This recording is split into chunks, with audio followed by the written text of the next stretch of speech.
Verônica tinha 26 anos, trabalhava de caixa num supermercado e nunca tinha herdado nada na vida.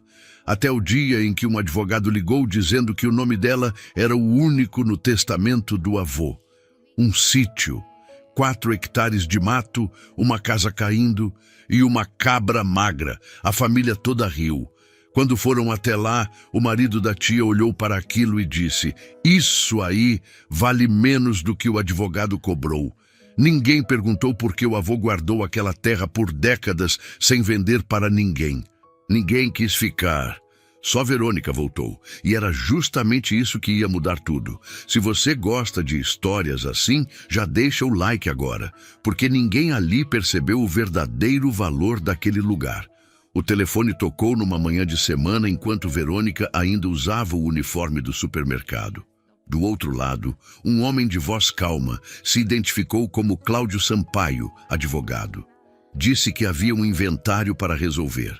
Disse que o nome dela era o único que constava no testamento. E disse com a naturalidade de quem já viu tudo que ela havia herdado um sítio. Verônica ficou parada no corredor do apartamento por um tempo que ela não soube medir.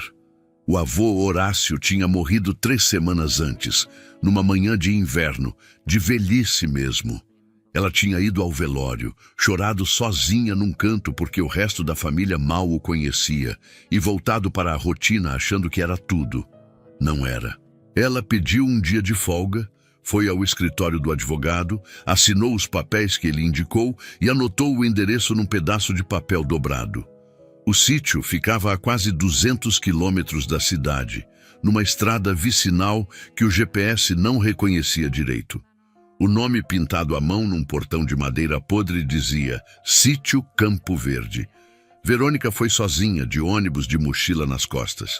Quando empurrou aquele portão rangendo pela primeira vez, o que ela encontrou foi o seguinte: um terreno de 4 hectares, tomado pelo mato, uma casa de pau a pique com o telhado parcialmente caído, um poço que ainda tinha água, uma mangueira antiga que cresceu torta, mas sobreviveu a tudo, e uma cabra. A cabra era parda, magra, a ponto de as costelas aparecerem sob o pelo, com um olhar amarelo que parecia medir as pessoas. Estava presa por uma corda ao tronco da mangueira. Uma vizinha idosa chamada Dona Idalina, alertada pelo advogado, apareceu pelo lado da cerca com um envelope na mão. Dentro tinha a chave da casa e um bilhete com a letra do avô. 4 palavras. Cuida dela. Fortuna. Verônica olhou para a cabra. A cabra olhou de volta. Naquele fim de semana, a família descobriu a herança. Verônica havia comentado com a mãe numa ligação rápida, ainda em choque, sem calcular o que viria depois. A notícia correu.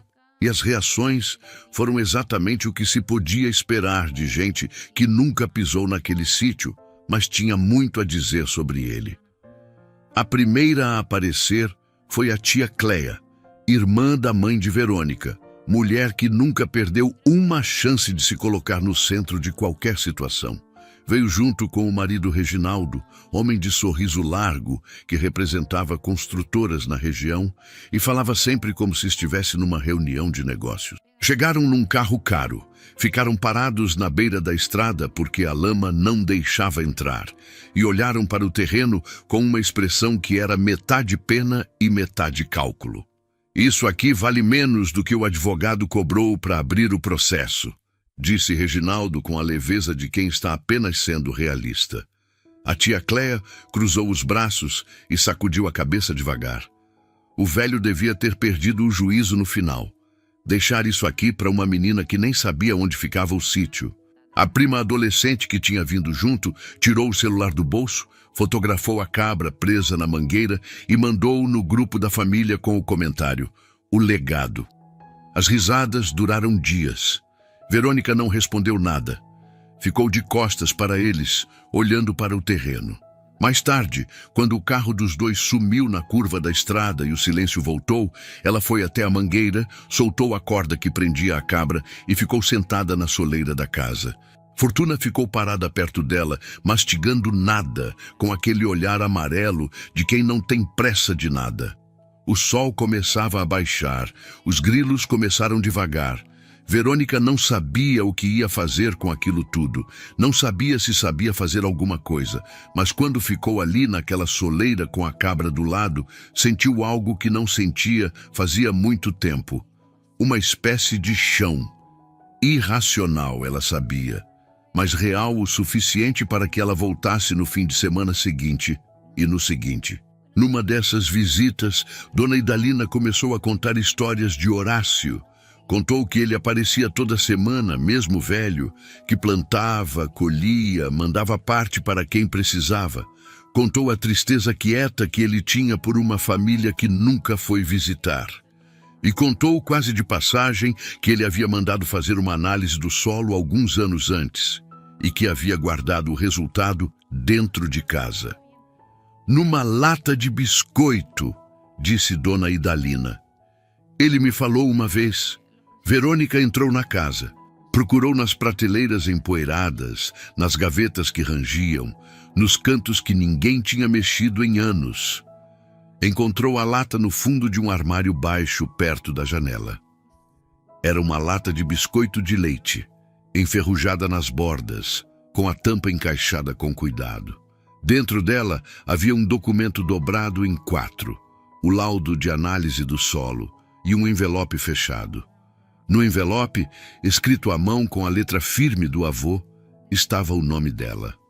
Só o nome dela. Verônica ficou parada com o envelope nas mãos por um longo momento, sem abrir. Lá fora, Fortuna pastava debaixo da mangueira como se aquele dia fosse igual a qualquer outro. O que estava escrito naquele envelope ia explicar por que o avô nunca vendeu aquele terreno. E ia explicar por que Reginaldo havia tentado comprá-lo 3 anos antes, sem que ninguém na família soubesse. A letra do avô era firme, inclinada para a direita, do tipo que se aprendia na escola pública nos anos 50 e nunca se esquecia. Verônica leu a carta 2 vezes antes de conseguir processar o que estava escrito. Horácio sabia que estava ficando velho. Sabia que o coração já não era o mesmo e que os anos pesavam diferente depois dos 80. Por isso escreveu a carta 2 anos antes de morrer, num dia de chuva fina, sentado à mesa da cozinha com uma caneta que precisava ser sacudida de vez em quando.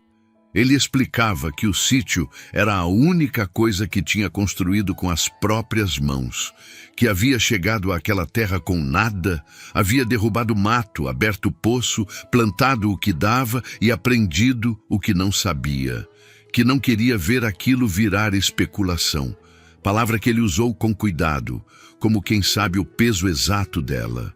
E então explicava por que tinha escolhido Verônica. Numa tarde, quando ela tinha 12 anos e ele tinha aparecido na cidade com a sacola de goiabas que sempre trazia, ela tinha ficado sentada com ele no degrau da varanda por horas, sem precisar falar nada, sem perguntar quando ia embora, sem olhar para o relógio, sem parecer que estava esperando outra coisa. Só ficou. E Horácio escreveu que naquele momento soube que ela era a pessoa certa. No final da carta, 3 palavras. O laudo explica. Verônica dobrou a carta com cuidado e colocou de volta no envelope. Ficou olhando para o documento técnico por um momento sem abri-lo. Como quem sabe que o que vem a seguir vai mudar alguma coisa e quer ter um segundo antes de mudar. Depois abriu. Era um laudo de análise de solo, com data de 4 anos atrás, emitido por um laboratório da cidade mais próxima. Tinha gráficos, tabelas, números que ela precisou ler devagar para entender. O terreno tinha composição rara para a região. Solo profundo, bem drenado, com equilíbrio de nutrientes que dispensava boa parte da correção química que outras propriedades rurais precisavam fazer antes de plantar. E no rodapé, numa nota manuscrita com a mesma letra inclinada da carta, nascente subterrânea confirmada. Água o ano todo, mesmo na seca. Verônica ficou olhando para aquela linha por um tempo longo. Ela não entendia de agricultura. Não entendia de solo, nem de nascente. mas entendia de contas. E começou a entender devagar porque o avô nunca havia vendido, mesmo quando a família toda achava que ele estava agarrado a um pedaço de terra por teimosia de velho. Saiu da casa com o laudo na mão e foi direto bater na porta de Dona Idalina. A vizinha tinha 73 anos, memória boa, e o hábito de responder com histórias que pareciam ir para um lado, mas chegavam no ponto certo. Verônica ficou na varanda tomando café ralo e mostrando o laudo sem saber bem que perguntas fazer. Dona Idalina olhou os papéis, assentiu devagar, como quem reconhece algo que já sabia, e então disse: "Você sabe por que ele comprou a cabra?" Verônica olhou para a Fortuna, que pastava debaixo da mangueira com a indiferença de sempre. "Ele me disse que o nome era Fortuna", ela respondeu. "O nome não foi por acaso", disse Dona Idalina, e contou. Horácio havia comprado a cabra 2 anos antes de morrer, de um criador experiente da região, depois de pesquisar por meses. Era uma boer cruzada, raça desenvolvida para a produção de carne, mas cujo leite, quando o animal era bem manejado, tinha uma gordura e uma consistência que queijeiros artesanais procuravam com dificuldade. A região não tinha nenhum produtor desse tipo de leite. Havia demanda sem fornecimento.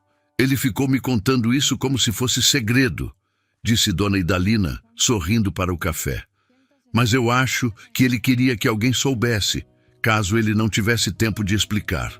Verônica olhou de novo para a cabra, para as costelas marcadas sob o pelo pardo, para o olhar amarelo que media as pessoas sem julgá-las. A cabra não era um capricho de velho. O terreno não era abandono. Cada coisa ali tinha sido posta com intenção, por um homem que sabia exatamente o que tinha e escolheu esperar pela pessoa certa para recebê-lo. Verônica voltou para a cidade naquele domingo com a carta, o laudo e uma decisão que ainda não tinha nome, mas já tinha forma. Na segunda-feira de manhã, pediu demissão do supermercado. A gerente, uma mulher prática de 40 e poucos anos, perguntou se ela tinha certeza. Verônica disse que sim. A gerente assinou o papel sem mais perguntas, mas com a expressão de quem acha que vai ver aquela funcionária de volta em 2 meses. Verônica usou as economias, que não eram muitas, mas eram dela, para contratar um rapaz da região chamado Tobias. Tinha 20 anos, sabia trabalhar na terra desde criança e não fazia perguntas desnecessárias. No primeiro dia, antes de cumprimentar Verônica direito, foi até a mangueira e ficou um tempo olhando para a Fortuna com a atenção de quem avalia um animal de verdade. Depois disse: "Essa aí tá bem, só esquecida." Combinaram um valor diário e começaram na semana seguinte. O trabalho era pesado. Mato que tinha crescido por anos não cede fácil. A casa precisava de atenção no telhado antes que a próxima chuva fizesse estrago maior. O poço precisava ser limpo. Verônica aprendia enquanto fazia, perguntava quando não sabia, errava e refazia sem drama.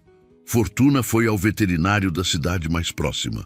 O médico examinou, disse que estava saudável, apesar do peso baixo, que era da índole da raça ser mais enxuta, e orientou sobre manejo e alimentação. Com cuidado regular, ela ia produzir. E o leite valia o que Dona Idalina tinha dito que valia. As coisas começavam a tomar forma. Devagar, com muito trabalho e pouco dinheiro, mas tomavam. Foi exatamente nesse momento que Reginaldo percebeu que havia esperado tempo demais.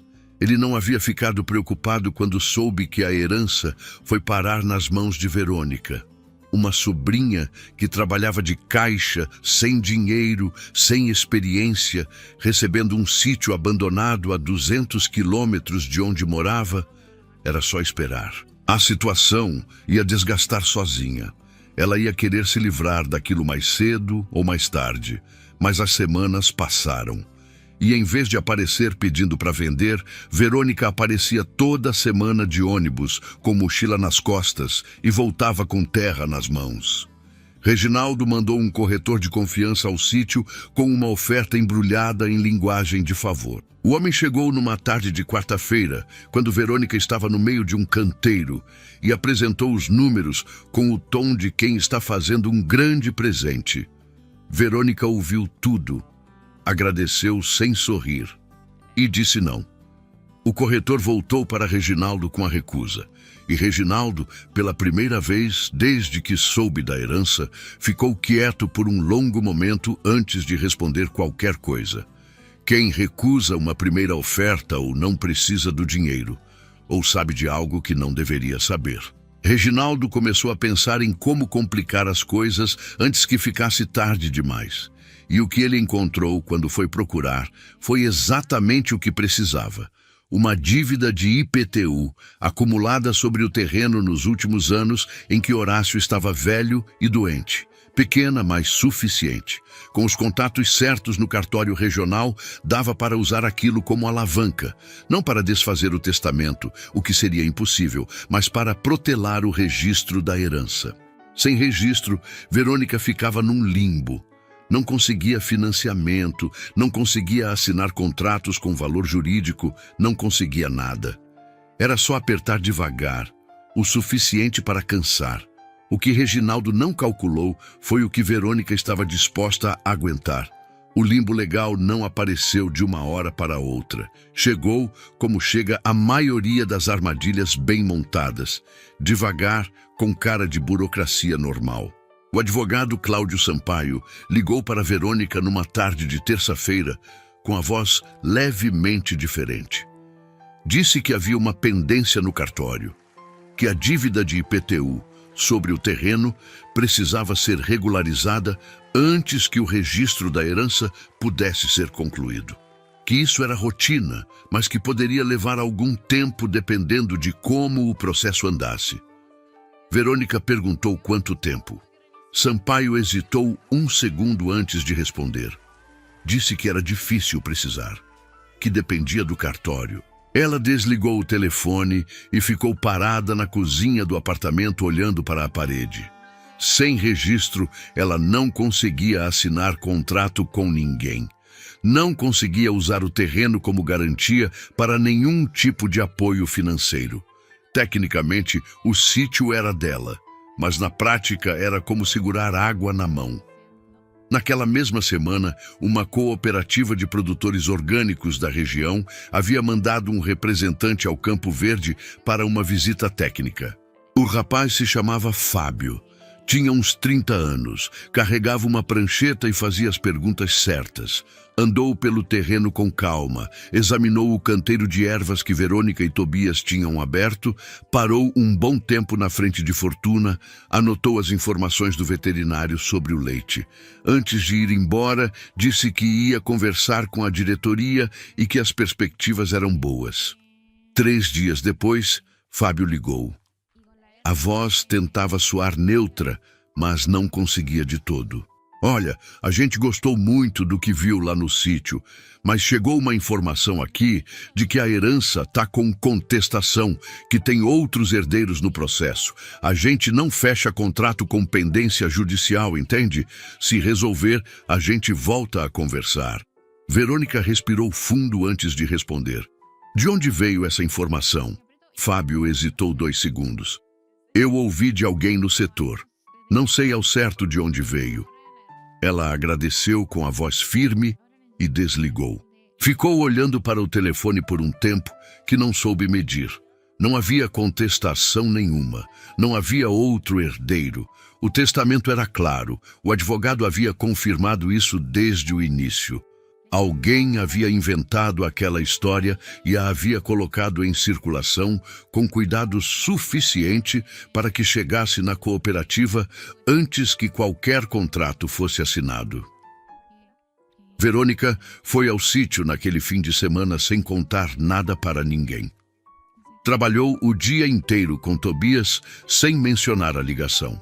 Só à tarde, quando ele foi embora, ela ficou sentada na soleira com Fortuna ao lado e deixou o silêncio fazer o que o silêncio faz.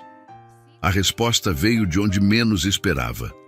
Dona Idalina apareceu no dia seguinte com uma travessa de angu e a história que Verônica precisava ouvir. A vizinha tinha ouvido de um conhecido que ouviu de outro, o tipo de cadeia que em cidade pequena funciona melhor do que qualquer investigação formal. O boato havia surgido num almoço de negócios na cidade mais próxima. Alguém tinha comentado de passagem, como quem não quer nada, que o Campo Verde tinha contestação em andamento, que era melhor não se envolver. E esse alguém tinha sido visto chegando junto com Reginaldo. Verônica comeu o angu em silêncio. Agradeceu Dona Idalina. E quando a vizinha foi embora, ficou um longo tempo parada na varanda que Tobias tinha consertado na semana anterior. O que Reginaldo havia feito era simples e eficiente. Não precisava de documento, não precisava de prova, não precisava de nada que pudesse ser rastreado diretamente até ele. Era só uma conversa num almoço. Uma informação que viajava sozinha. E bastava chegar num lugar certo, como numa cooperativa que estava prestes a assinar contrato, para fazer estrago suficiente. Verônica entendeu naquela tarde que estava lidando com alguém que sabia o que fazia, que não ia errar por descuido, que ia apertar devagar nos lugares certos até ela cansar. O problema é que ela ainda não tinha canteiro pronto, contrato assinado ou dinheiro sobrando. Tinha um terreno em desenvolvimento, uma cabra saudável, um rapaz de 20 anos que aparecia todo dia sem reclamar, e uma carta de um homem morto que havia apostado nela quando ninguém mais apostava. Naquela noite, pela primeira vez desde que havia pedido demissão, Verônica pensou em desistir. Não com vontade, mas com aquela clareza fria de quem faz conta. O apartamento que ia precisar voltar a dividir. Uniforme do supermercado. A gerente que havia assinado o papel com a expressão de quem esperava ver ela de volta. Ficou com esse pensamento até perto da meia-noite. Depois pegou o telefone e mandou uma mensagem para Tobias. Amanhã tem serviço, pode vir mais cedo. Tobias respondeu em menos de 1 minuto. Tô lá às 6. Na manhã seguinte, os dois abriram mais um trecho do canteiro. O sol ainda estava baixo quando Verônica enfiou a enxada na terra pela primeira vez do dia. Tobias trabalhava do outro lado sem precisar de conversa. Fortuna pastava perto da mangueira com a rotina de sempre. Foi no meio da manhã, quando Verônica foi buscar água no poço, que percebeu. A corda estava no chão perto da mangueira, solta, sem sinal de corte, sem marca de arrebentamento. Como se alguém tivesse desfeito o nó com paciência, ou como se a própria cabra tivesse encontrado um jeito. Fortuna não estava em lugar nenhum. Verônica chamou Tobias sem gritar. Só foi até onde ele estava e disse, com a voz plana de quem ainda não sabe o tamanho do problema. A Fortuna sumiu. Tobias largou a enxada e os dois começaram a procurar. Percorreram o terreno inteiro. Tobias foi pela divisa do lado esquerdo, onde a cerca de arame estava mais baixa e tinha um ponto que precisava de conserto há semanas. Verônica foi pelo lado da nascente, onde o mato ainda estava mais alto e a visibilidade era curta. Chamaram o nome da cabra mais vezes do que fazia sentido chamar. Fortuna não havia dado nenhum sinal até hoje de que respondia ao próprio nome, mas chamaram assim mesmo, porque é o que se faz quando não se sabe mais o que fazer. Nada. Dona Idalina apareceu quando o sol já estava alto, alertada pelo neto que tinha visto os dois andando pelo terreno com cara de problema. Mandou o menino, 12 anos, varrer os arredores fora do sítio a pé. O menino foi sem reclamar, com a seriedade de quem recebeu uma missão importante. Ao meio-dia, nada ainda. Verônica parou na sombra da mangueira e ficou olhando para a corda no chão. Tentou calcular pelo nó, ou pelo que tinha sobrado dele, se havia sido desfeito por fora ou por dentro. Não conseguiu concluir nada. A corda estava apenas solta, como se o mundo tivesse simplesmente decidido que Fortuna podia ir. Tobias voltou com o rosto vermelho de sol e a expressão de quem não tem boa notícia. Disse que tinha verificado o ponto da cerca baixa. O arame estava intacto, sem sinal de que algo havia passado por ali forçando. Disse que tinha ido até a estrada vicinal e não viu rastro. Disse que podia voltar a procurar se ela quisesse. Verônica disse que não precisava por hoje, que ele podia ir. Ficou sozinha no terreno pela primeira vez em semanas. Sentou na soleira da casa com as mãos no colo e deixou o silêncio pousar. Lá fora, o fim de tarde ia chegando devagar. Os grilos começavam. A mangueira balançava pouco com um vento que mal existia. Ela sabia, com a parte racional da cabeça, que Fortuna era uma cabra, que cabras somem e aparecem, que animais escapam, vagam, voltam ou não voltam e que a vida continua de qualquer jeito. Sabia disso tudo. Mas Fortuna era o único fio vivo que ainda ligava direto ao avô. Era o contrato que ainda não tinha assinado. Era o queijo que ainda não tinha feito.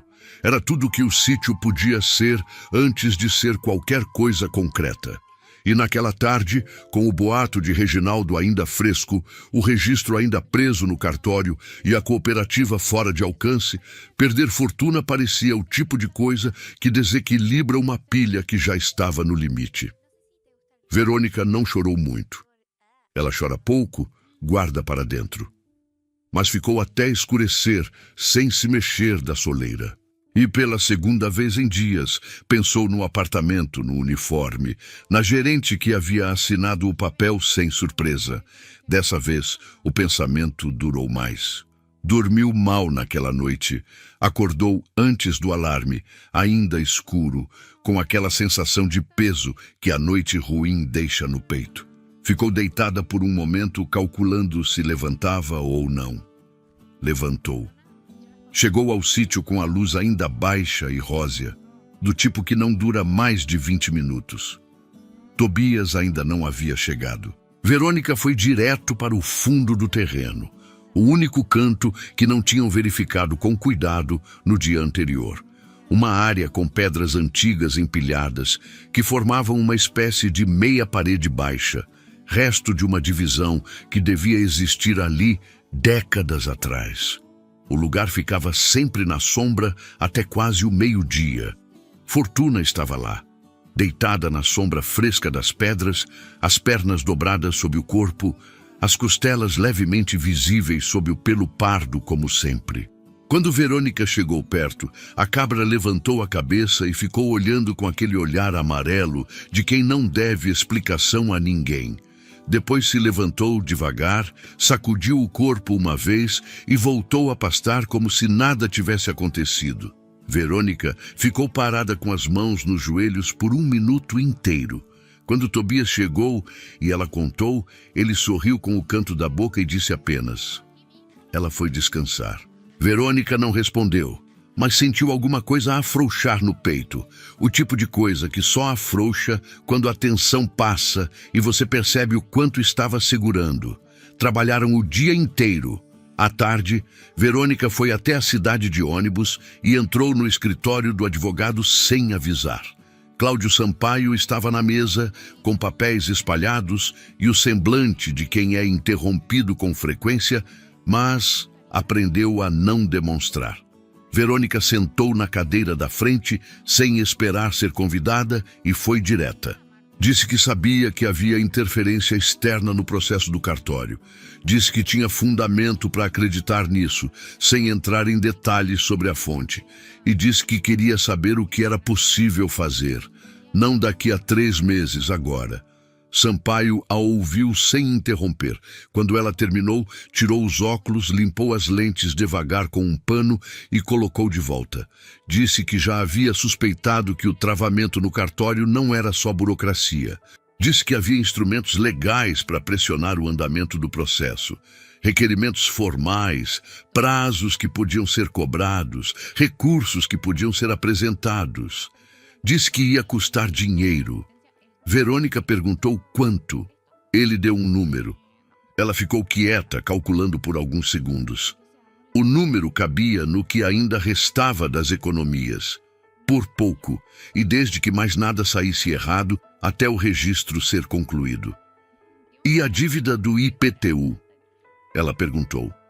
Precisa ser quitada primeiro. Sem isso, o processo não anda. Quanto? Ele disse o valor. Verônica somou os 2 números na cabeça. Ficou exatamente no limite do que tinha. Pode começar na segunda-feira, ela disse. Sampaio assentiu com a cabeça e abriu uma gaveta para pegar um formulário. Antes de começar a escrever, olhou para ela por um momento com uma expressão que não era exatamente surpresa, mas era alguma coisa parecida com respeito. Seu avô escolheu bem, ele disse, e voltou para os papéis. Verônica voltou para o sítio de ônibus com o recibo do pagamento do IPTU no bolso e nada mais sobrando na conta. Do lado de fora do portão, Fortuna estava visível lá no fundo, pastando perto da mangueira como se fosse qualquer tarde de qualquer dia. 6 semanas. Era o que Sampaio havia dito que o processo podia levar. 6 semanas trabalhando sem garantia, sem contrato, sem rede embaixo. Verônica empurrou o portão, que rangeu como sempre, e entrou. A primeira semana passou sem novidade. Isso por si só já era alguma coisa. Verônica aprendeu cedo que no sítio o silêncio tem textura diferente do silêncio da cidade. Na cidade, silêncio é ausência. No Campo Verde, silêncio é quando nada está dando errado e você aprende a valorizá-lo. Cada manhã que o portão abria sem problema, cada tarde que Fortuna estava onde deveria estar, cada noite que a chuva não forçava o telhado, era uma vitória pequena que não aparecia em nenhum papel, mas pesava na balança. Tobias chegava às 6. Saía ao fim do dia com a mesma expressão de quem veio fazer um trabalho e fez. Não perguntava sobre o cartório, não perguntava sobre os contratos, não perguntava sobre nada que não fosse o que precisava ser feito naquele dia. Verônica nunca pediu isso a ele. Era o jeito dele, simplesmente. E havia algo naquele silêncio funcional que segurava a rotina no lugar, quando tudo mais estava em aberto. O canteiro de ervas medicinais avançou na segunda semana. Tobias conhecia as plantas certas para aquele tipo de solo. Havia aprendido com o pai, que havia aprendido com o avô, o tipo de conhecimento que não passa por escola. Erva cidreira, capim-limão, boldo, espinheira santa, plantas que tinham mercado certo entre farmácias de manipulação e lojas de produtos naturais da região. O laudo do avô indicava outras de maior valor comercial que levariam mais tempo para estabelecer, mas essas primeiras iam gerar resultado mais rápido. Fortuna produzia. Não muito ainda, mas produzia. O veterinário havia dito que com manejo regular e alimentação adequada, o volume ia crescer ao longo das semanas. Verônica anotava tudo num caderno de capa preta que comprou na papelaria da cidade mais próxima. Quantidade de leite por dia, peso da cabra, o que comeu, como estava o pelo. Anotava com uma disciplina que ela mesma não sabia que tinha antes de começar. Na terceira semana, Sampaio ligou para informar que o requerimento havia sido protocolado e que o cartório havia acusado recebimento. Disse que era um bom sinal. Disse que agora era esperar. Verônica agradeceu e desligou. Voltou para o canteiro. Foi na 4ª semana que Reginaldo apareceu. Não foi ao sítio, não desde aquela primeira vez, quando ficou na beira da estrada com a lama no caminho. Dessa vez, mandou um recado por via indireta, como era o seu costume. Um homem que Verônica não conhecia apareceu numa manhã de sexta-feira, encostando o carro na estrada vicinal, e ficou parado do lado de fora do portão até ela ir ver o que era. O homem tinha uns 50 anos, paletó em dia de calor, a expressão de quem foi contratado para entregar uma mensagem e preferia não ser o mensageiro. Disse que representava um grupo de investidores interessados em propriedades rurais na região. Disse que haviam ficado sabendo do sítio. Disse que a proposta que trazia era significativamente melhor do que a anterior. Verônica ouviu o número. Era de fato melhor do que a primeira oferta. Não era justo para o que o terreno valia, ela já sabia disso. Mas era o suficiente para pagar as contas do último mês, alugar um apartamento decente e recomeçar alguma coisa em algum lugar sem a incerteza que a acompanhava desde que havia pedido demissão. O homem esperou enquanto ela ficava em silêncio. Verônica olhou para o terreno por um momento. Fortuna estava visível lá no fundo, perto da mangueira. Tobias estava de costas, trabalhando no canteiro sem ter percebido o carro na estrada. Não, ela disse. O homem assentiu com a cabeça como quem esperava essa resposta, mas precisava confirmar. Entrou no carro e foi embora sem mais conversa. Verônica ficou parada no portão por alguns minutos depois que o carro sumiu na curva. Depois foi ajudar Tobias no canteiro.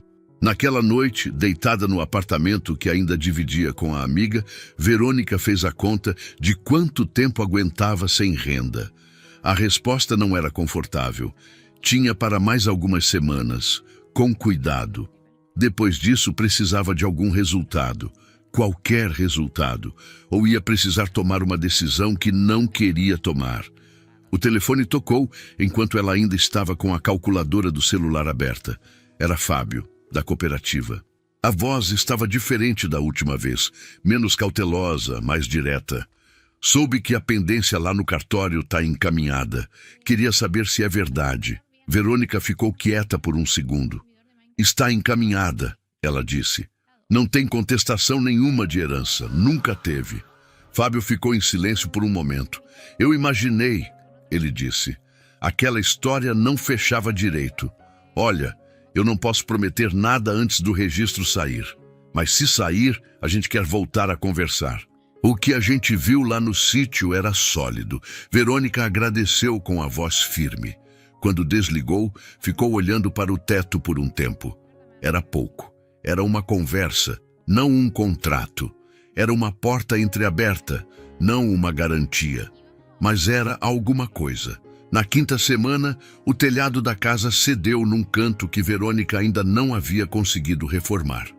A chuva da madrugada entrou por uma área de quase 1 metro quadrado e encharcou parte do chão de terra batida da sala. Verônica chegou pela manhã, avaliou o estrago, foi à cidade comprar telha e voltou com Tobias para resolver antes da chuva da tarde. Resolveram. Custou o que ela não tinha planejado gastar. Mas resolveram. Na manhã do 42º dia, desde que Sampaio havia protocolado o requerimento. Verônica havia parado de contar depois da 3ª semana, mas o número ficou guardado em algum lugar da cabeça. O telefone tocou às 14 horas. Era Sampaio. Disse uma frase curta. O registro havia saído. Verônica estava de joelhos no canteiro quando atendeu, com terra até o cotovelo. Ficou nessa posição por um momento depois de desligar, olhando para a própria mão suja. Depois levantou, foi até o poço, lavou as mãos devagar e ficou olhando para a água escorrer entre os dedos. Tobias percebeu que algo havia acontecido pela forma como ela ficou parada. Perguntou com a sobrancelha, sem usar palavra. Saiu o registro, ela disse. Ele assentiu, pegou a enxada e voltou ao trabalho. Verônica ficou parada mais um momento. Depois foi pegar a própria enxada. Tinha uma ligação para fazer ainda hoje, e desta vez ia fazer pessoalmente. Verônica não ligou para Fábio, ligou direto para a cooperativa e pediu para falar com o responsável. A recepcionista perguntou o assunto. Verônica disse que era sobre uma proposta de fornecimento para a área de ervas medicinais e laticínios artesanais. A recepcionista pediu que aguardasse. 2 minutos depois, uma voz de homem mais velho atendeu. Armando se identificou, diretor da cooperativa. Verônica se apresentou, disse o nome do sítio. Disse que o registro de herança havia sido concluído e que não havia nenhuma contestação em andamento. Nunca havia. Disse que gostaria de agendar uma reunião presencial para apresentar uma proposta. Armando ficou um momento em silêncio antes de responder. Pode vir amanhã de manhã? Ele disse. Verônica foi de ônibus. Chegou às 8h30 da manhã. Esperou 40 minutos numa cadeira de plástico na recepção, sem demonstrar impaciência. Quando Armando apareceu, era um homem de 50 e poucos anos, cabelos brancos nas têmporas, o passo de quem não tem pressa, porque já aprendeu que pressa raramente resolve. Ele a cumprimentou com a mão, olhou para a mochila nas costas e a levou para uma sala pequena, com uma mesa e 4 cadeiras. Verônica abriu a mochila e colocou na mesa um por um o laudo de análise do solo com a nota do avô sobre a nascente, o relatório do veterinário com os dados de composição do leite de Fortuna, o caderno de capa preta com os registros das últimas semanas, quantidade produzida, evolução do peso da cabra, data de início do canteiro e projeção de primeira colheita das ervas. E, por último, uma proposta escrita à mão de 3 páginas, com volumes, prazos e condições. Armando pegou cada documento e leu com atenção. Não comentou enquanto lia. Quando terminou, deixou os papéis na mesa e ficou olhando para eles por um momento. "Você fez isso tudo sozinha?" ele perguntou. "Com a ajuda de um rapaz da região", ela disse. "E do meu avô, que fez a parte mais difícil antes de mim." Armando assentiu devagar. "Eu preciso ver o sítio antes de decidir qualquer coisa." "Quando o senhor quiser." Ele foi na semana seguinte, numa manhã de terça-feira, com Fábio ao lado e uma prancheta que não chegou a usar. Verônica os esperou no portão e os guiou pelo terreno sem pressa.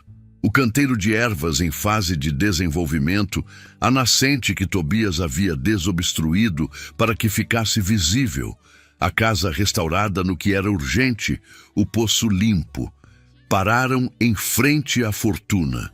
A cabra estava debaixo da mangueira, mastigando com aquele olhar amarelo de sempre, as costelas levemente marcadas sob o pelo pardo.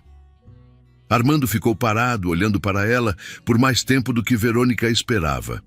Fábio fez anotações na prancheta sem dizer nada. "Ela é menor do que eu imaginei", disse Armando. "O veterinário diz que é a índole da raça", disse Verônica. "Mas o leite tem a composição certa, está no relatório." Armando olhou para a Fortuna mais um momento. Então virou para Verônica com uma expressão que não era exatamente surpresa, mas era alguma coisa próxima de reconhecimento. "Seu avô sabia o que tinha aqui", ele disse. "Sabia", ela respondeu. Assinaram o contrato de fornecimento 2 dias depois, numa tarde de quinta-feira, na mesma sala pequena com mesa e 4 cadeiras. O contrato previa entrega quinzenal de ervas medicinais assim que o canteiro atingisse volume mínimo, o que o próprio Fábio havia estimado em 6 a 8 semanas, e fornecimento regular de leite de Fortuna para 2 queijeiros artesanais parceiros da cooperativa, com preço fixado acima do mercado convencional pela especificidade do produto. Verônica assinou com a caneta que Armando empurrou na direção dela. Devolveu a caneta. Dobrou a sua cópia do contrato e colocou na mochila. Pode ir preparando o canteiro", disse Armando, levantando da cadeira. "A gente já tem comprador esperando." Verônica voltou de ônibus com o contrato na mochila e a cabeça quieta. Não era euforia, era algo mais fundo. O tipo de alívio que vem depois de meses segurando a respiração sem perceber e que só se nota quando você finalmente solta. Reginaldo soube do contrato assinado pela mesma rede de conversas laterais que havia usado para espalhar o boato da contestação. A ironia não era discreta. A informação chegou até ele num almoço de negócios, exatamente o tipo de ambiente onde ele costumava trabalhar, através de alguém que havia ouvido de outro que havia falado com um dos queijeiros parceiros da cooperativa. Ele não disse nada quando ouviu. Pediu mais água, continuou o almoço e foi embora mais cedo do que o previsto. Naquela tarde, pela primeira vez desde que havia ficado na beira da estrada, olhando para o terreno encharcado, Reginaldo abriu a gaveta do escritório e tirou de dentro dela uma cópia da carta que havia enviado a Horácio 3 anos antes. a proposta de compra enviada pelo intermediário, com o valor irrisório que o velho havia recusado sem sequer negociar. Ficou olhando para o papel por um momento. Depois colocou de volta na gaveta e fechou. Não havia mais nada a fazer ali. O registro estava concluído, o contrato estava assinado e a menina que ele havia calculado que ia cansar antes do fim do primeiro mês estava colhendo erva no canteiro do sítio que ele havia tentado comprar por menos do que valia. Alguns erros não se desfazem, ficam. O que Reginaldo não sabia, e nunca chegou a saber, era que Verônica havia encontrado a cópia daquela mesma carta numa caixa de sapato durante a limpeza da casa. A carta com o carimbo do intermediário, a data de 3 anos atrás, e o valor oferecido que Horácio havia recusado sem escrever uma palavra em resposta. Verônica havia entregado a carta ao advogado Cláudio Sampaio, que a guardou numa pasta própria a pedido dela, para o caso de precisar algum dia. Até agora não havia precisado, mas estava lá. Alguns recados não precisam ser ditos em voz alta para serem ouvidos. Faltava uma coisa, a última, a que Verônica havia pensado desde o começo, mas deixado para o momento certo. Tobias apareceu na manhã seguinte com 2 tábuas de madeira e um pote de tinta preta. Perguntou que letra ela queria. Verônica disse que a dele estava boa. Levaram 1 hora para pregar a placa nova no portão, logo abaixo do nome do sítio pintado à mão pelo avô. Em letras menores, firmes, sem enfeite, queijo Fortuna, leite de cabra artesanal. O portão rangeu quando fechou. Fortuna pastava lá no fundo, sem olhar para ninguém. Faltava um capítulo. O que a família ia encontrar quando chegasse na feira. A feira de produtores acontecia numa praça coberta a 40 quilômetros do Campo Verde, numa manhã de sábado com sol forte e brisa que não resolvia o calor. Verônica chegou cedo, antes de a maioria das bancas estar montada com uma caixa de papelão, um tecido de linho bege dobrado em 4 e 2 tábuas de madeira que Tobias havia lixado durante a semana. Montou a banca devagar, sem pressa. O tecido sobre as tábuas, 3 potes de vidro com ervas secas, erva cidreira, capim-limão e espinheira santa, etiquetados à mão com o nome da planta e o nome do sítio. 2 queijos redondos que um artesão parceiro da cooperativa havia produzido com o leite de Fortuna, cada um com um cartão de papel escrito à mão, indicando a origem e o preço.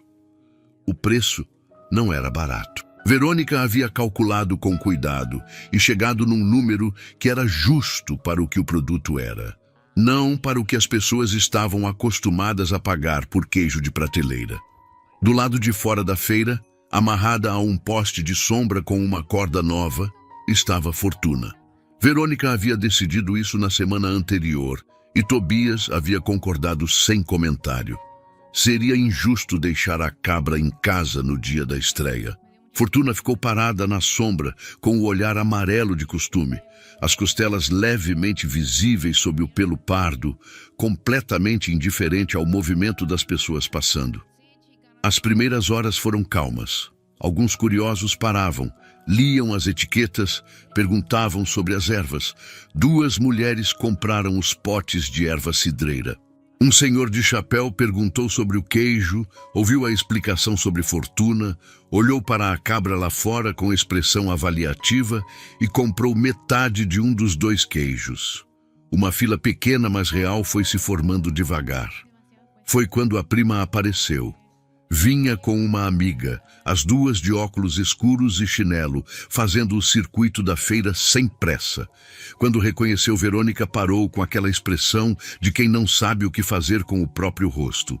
Olhou para a banca, olhou para os potes, olhou para o cartão com o preço do queijo e ficou parada por alguns segundos. A amiga inclinou o corpo e disse em voz baixa, mas não baixa o suficiente: "É ela?" A prima respondeu que sim com um movimento de cabeça, quase imperceptível. A amiga olhou para o queijo de novo. "Nossa, tá caro." Foi nesse momento que uma mulher de uns 50 anos, que estava esperando do lado, pegou um dos queijos com a naturalidade de quem já sabe o que quer e disse, sem se dirigir a ninguém em especial: "Caro é o do mercado, que não presta." Colocou na sacola, pagou o valor exato sem pechinchar e foi embora. A prima ficou olhando para o espaço que a mulher havia deixado. Depois, olhou para Verônica, que estava atendendo a próxima pessoa na fila sem ter prestado atenção em nenhum dos dois. A prima não comprou nada. Foi embora rápido com a amiga, mas Verônica a viu parar uns 10 metros adiante, tirar o celular do bolso e fotografar a banca de longe. Não disse nada. Virou para o próximo cliente. 20 minutos depois, a tia Cléia apareceu. Veio sozinha, sem avisar, sem Reginaldo. Morava na cidade mais próxima e ia àquela feira com frequência. Conhecia cada banca, sabia cada preço. Quando viu Verônica do outro lado da praça, diminuiu o passo antes de parar completamente. Ficou parada por uns 3 segundos, tempo suficiente para 4 ou 5 pessoas passarem entre elas. E então, atravessou devagar. Chegou na banca sem pressa. Olhou para os potes de ervas, leu as etiquetas com atenção. Olhou para o queijo que sobrou. Leu o cartão com a origem. Olhou para a fila que ainda tinha 2 pessoas esperando. Uma das mulheres na fila comentou para a outra, sem baixar a voz: "Esse queijo aqui é de cabra artesanal. Dizem que é o primeiro da região." A tia Cléia não respondeu. Ficou de costas para ela, olhando para a banca. Depois olhou para a Fortuna do lado de fora. A cabra estava de costas naquele momento, pastando com a indiferença habitual, as costelas levemente visíveis sob o pelo. A tia ficou olhando para a cabra por um momento que durou mais do que qualquer um esperava. Então, pegou o último queijo. Colocou na frente de Verônica sem pedir preço, sem perguntar nada. Abriu a carteira e contou o valor exato, nota por nota, com cuidado. Quando guardou o troco, ficou de cabeça baixa por um segundo antes de olhar para cima. "Ficou bonito o que você fez aqui", disse em voz baixa, sem olhar nos olhos. E foi embora antes que Verônica conseguisse responder qualquer coisa. Verônica ficou olhando para o espaço onde a tia havia estado. Uma cliente nova chegou do lado e perguntou se ainda tinha queijo. Verônica olhou para a banca. Não tinha mais nenhum. "Acabou", ela disse. A mulher fez uma expressão de decepção genuína e perguntou quando haveria mais. Verônica disse que na próxima feira. A mulher pediu para anotar o nome do sítio. Verônica pegou um pedaço de papel, escreveu à mão e entregou. A mulher dobrou o papel, guardou na bolsa e foi embora lendo o nome em voz baixa para si mesma: Campo Verde. O queijo havia esgotado antes do meio-dia. As ervas foram até o início da tarde. Quando a feira fechou e Verônica desmontou a banca, Tobias apareceu com o carro emprestado do irmão para ajudar a carregar. Ajudou a dobrar o tecido de linho, a empilhar as tábuas, a soltar Fortuna do poste e colocá-la no banco de trás com a paciência de quem já fez isso antes, embora fosse a primeira vez. No caminho de volta para o sítio, Fortuna ficou sentada no banco de trás, olhando pela janela, com aquele olhar amarelo histórico, as orelhas levantadas diante do vento que entrava pela janela aberta. Tobias dirigia sem comentar. Verônica ficou olhando pela janela do lado dela. Quando o carro parou no portão do Campo Verde e ela desceu para abrir, leu a placa nova que eles dois haviam pregado na semana anterior. A letra de Tobias, firme e sem enfeite, logo abaixo do nome pintado à mão pelo avô décadas atrás: Queijo Fortuna, leite de cabra artesanal. Abriu o portão, rangeu como sempre, soltou Fortuna, que desceu do banco de trás com a dignidade de quem não deve explicação a ninguém, e foi direto para a mangueira retomar o posto de sempre. Tobias descarregou a caixa sem pressa. Verônica ficou parada no meio do terreno por um momento, com o sol do fim de tarde batendo de lado. O sítio Campo Verde não havia se tornado uma grande empresa. O que ele havia se tornado era viável, capaz de sustentar uma vida de um jeito modesto que ia crescendo no ritmo que ela conseguia acompanhar. Era o suficiente. Era, na verdade, exatamente o que o avô havia planejado que fosse. Horácio havia escolhido Verônica, porque numa tarde de muito tempo atrás, ela tinha ficado sentada com ele por horas, sem precisar de nada além daquilo. E ela havia feito o que ele sabia que ela faria: ficado. Pela primeira vez, Verônica não estava de passagem em lugar nenhum. Reginaldo nunca mais foi ao sítio. A carta de oferta que ele havia mandado anos atrás estava guardada numa pasta no escritório de Cláudio Sampaio, a pedido dela, para o caso de precisar algum dia. Até agora não havia precisado. Alguns recados não precisam ser ditos em voz alta para serem ouvidos. Alguns terrenos não têm preço porque quem os guarda sabe o que tem. E algumas heranças não se medem pelo que está na terra, mas pelo que a terra revela em quem a recebe. Fortuna pastava debaixo da mangueira com as costelas ainda levemente visíveis, o olhar amarelo de sempre, sem nenhuma pressa de ser outra coisa que não ela mesma. Algumas pessoas passam a vida inteira esperando a oportunidade perfeita. Outras recebem algo que parece pequeno, sem valor, e mesmo assim escolhem ficar. Verônica não herdou riqueza. Ela herdou uma chance, daquelas que quase ninguém reconhece. Enquanto todo mundo riu, ela decidiu tentar. Enquanto todo mundo julgou, ela decidiu aprender, porque às vezes, o que parece pouco nas mãos erradas, nas mãos certas vira tudo. Se essa história te prendeu até aqui, já deixa o like e se inscreve no canal, porque toda semana tem histórias assim que fazem a gente enxergar o mundo de outro jeito. Pegadito, más pegadito, quédate un ratito para bailar pegadito. Hola Lucho, ¿cómo estás? Más pegadito, quédate un ratito.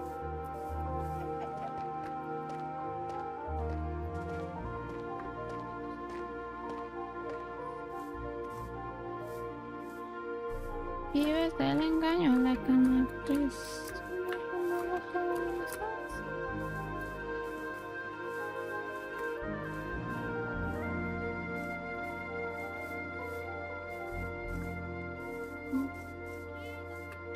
¿Saben qué? No encontró ni una vaca.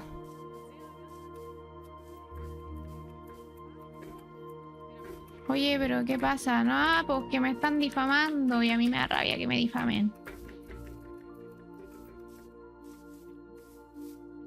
Eso es lo que pasa. No tolero difamaciones en el chat.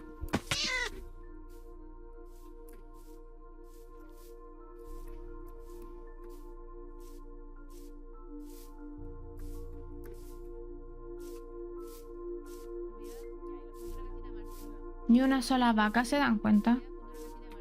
Oye, ¿qué hice? ¡Una ardilla!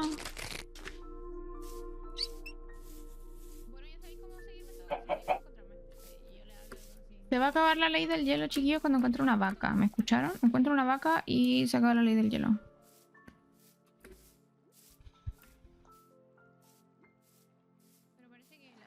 Y espero que se comporten, porque si no, volveré a hacer la ley del hielo. Esa va a ser mi forma de castigarlos cuando se porten mal conmigo. No los voy a banear. Cuando el castigo no sea suficiente para banearlos, no los voy a banear, pero les voy a hacer la ley del hielo.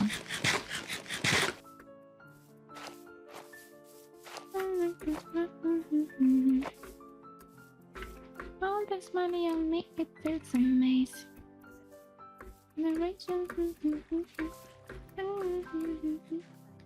I don't wanna talk, I'm dancing, dancing. Oh, esto está súper mágico. Igual nos podemos venir para acá.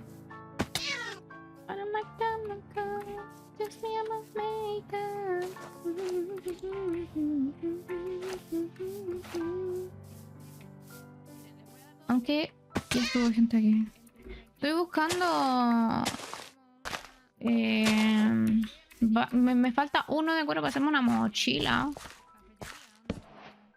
Esto me sirve, no me sirve para nada. Esta tontera.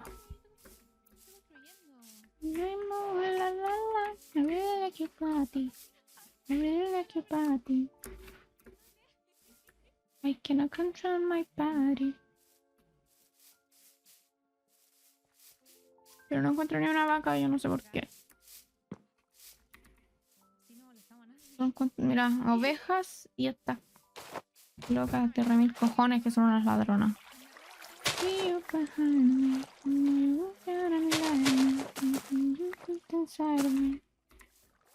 Dándote, te quiero con mi lancha. Aquí no me gusta mucho porque aquí se pierde todo el color. Entonces me gustaría quedarme un poquito más para acá.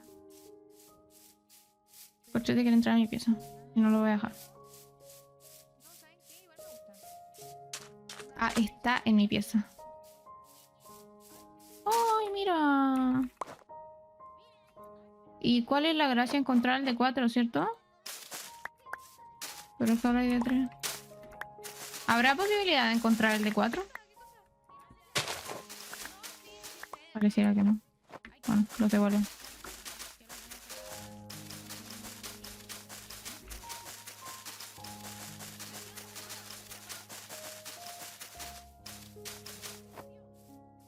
Tú. Bueno. I really like your body. I really like your body. I really like it now. ¿Qué tan lejos está esto del spam? Esta persona está cerca de mis cosas. Se fue la Martu. Está esta gente acá. Pero yo creo que me voy a ir a... Voy a buscar mi independencia.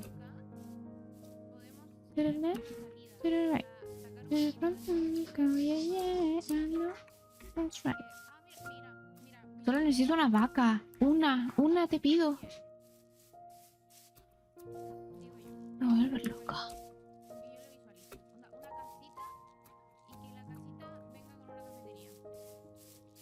Mira, cabrón. ¿Tú tenías una vaca o no tenías una vaca? Explícame. Una polla tenés tú. ¿Qué hay a tener vos? ¡Uy, ese árbol!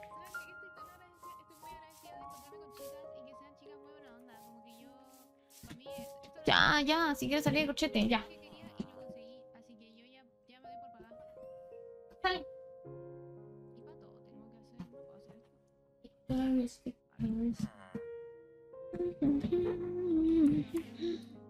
Au. Ah. Cabrón, ¿dónde cojones tienen las casas aquí? Para pam, para pam. La. Everybody's going to the party, having a good time.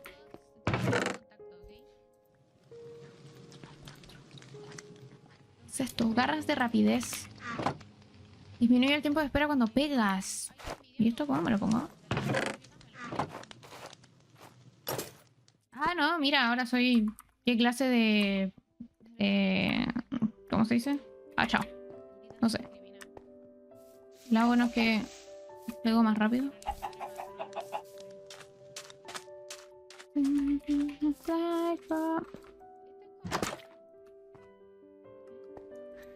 Para pam, pa, pa, pam.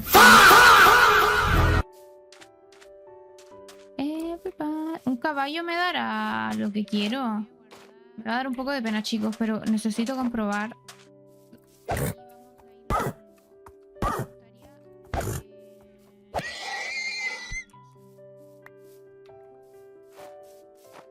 Me dolió, chicos, pero me dio lo que necesitaba, así que fue worth. Y me parece que nos vamos a quedar por aquí. Onda, me gusta aquí, así que voy a ir a buscar mis cosas. Hay un creeper ahí, una polla. No sé qué tan rápido funciona esto, pero bueno.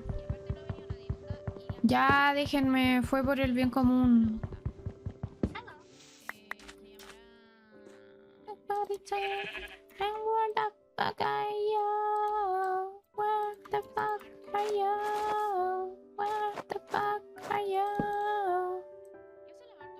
Why do they always always sound apart? Why do they always sound apart? Why do they always sound apart? Why do they always sound apart?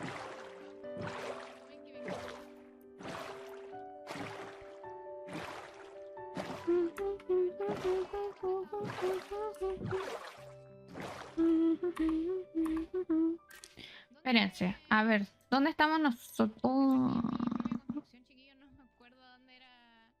Allá están mis cosas. Necesito ir para allá.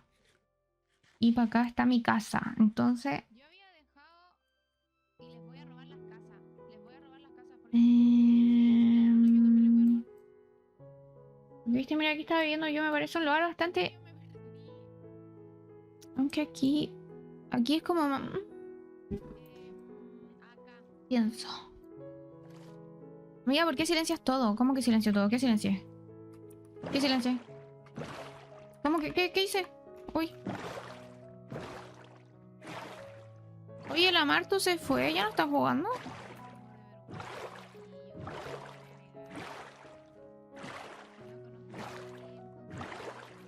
¿Vas a vivir cerca de la Martu? Quiero, pero la Martu está en un lugar complicado. No, ¿por qué cerró stream?